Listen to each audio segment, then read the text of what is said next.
Hi friends, dry fruit laddu తయారు చేస్తున్నాము.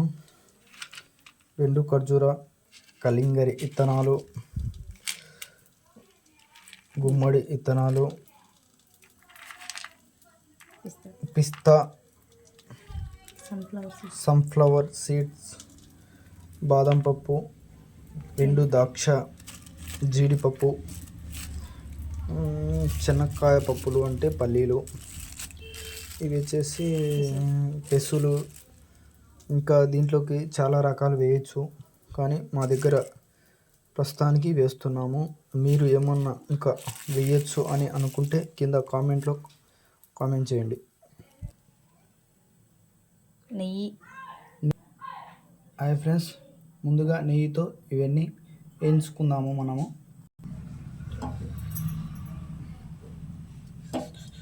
నెయ్యి వేసుకుందాము.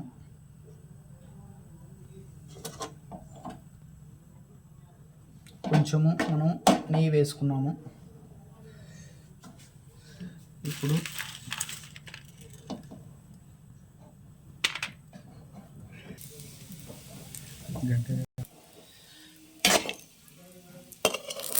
వెండు ఖర్జూర దూరగా వేయించుకొని లో ఫ్లేమ్లో పెట్టి వేయించుకొని ఇవి పక్కన పెట్టేసుకోవాలి మనం. నెక్స్ట్ బాదం పప్పు వేయించుకున్నాము బాగా.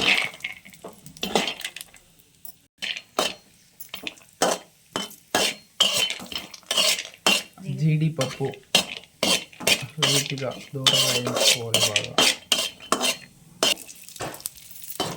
ఎండు ద్రాక్ష ఇది కూడా నెయ్యిలో వేయించుకోవాలి.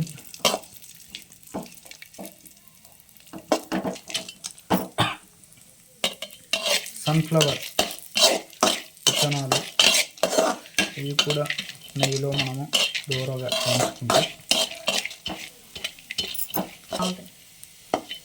టేస్ట్ బాగుంటుంది.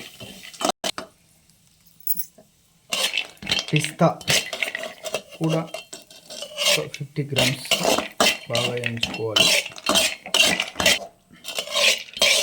గుమ్మడి విత్తనాలు ఇవి కూడా చాలా బాగుంటాయి. చిన్నపిల్లలకు హెల్దీగా చాలా మంచిది ఇవి కూడా. కలింగరి విత్తనాలు ఇవి కూడా చాలా మంచిది పిల్లలకు. పెసులు, పచ్చ పెసులు ఇవి కూడా చాలా బాగుంటాయి.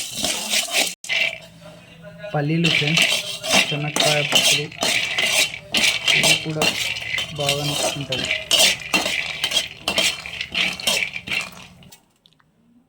అన్నీ వేయించినవి ఇలా మనము కలుపుకోవాలి. ఇప్పుడు మనం వేయించినట్టు డ్రై ఫ్రూట్స్ అన్నీ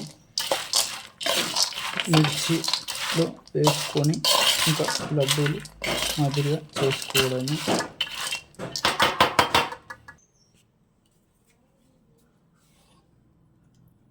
ఇలా మిక్స్లో వేసుకొని దీన్ని ఇలా గ్రైండ్ చేసుకోవడమే.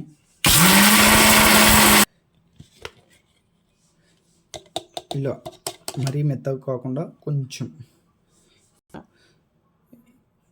పిల్లలు తినే విధంగా ఈ విధంగా పట్టుకుంటే మనకు బాగుంటుంది.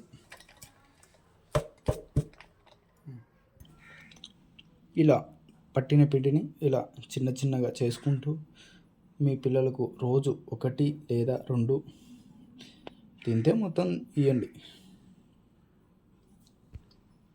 ఇంకా ఇలాగ లడ్లు చేసుకొని ఇలా ఒక దాంట్లో పెట్టేసుకుంటే మీకు మీ పిల్లలకు ఎప్పటికైనా ఉంటాయి. అదేవిధంగా ఇలా ఫ్రెండ్స్ ఇలా చేసుకోవడం, ఇంకా మీ పిల్లలకు ఇవ్వడమే, అంతే, ఏం లేదు. Please subscribe to my channel friends.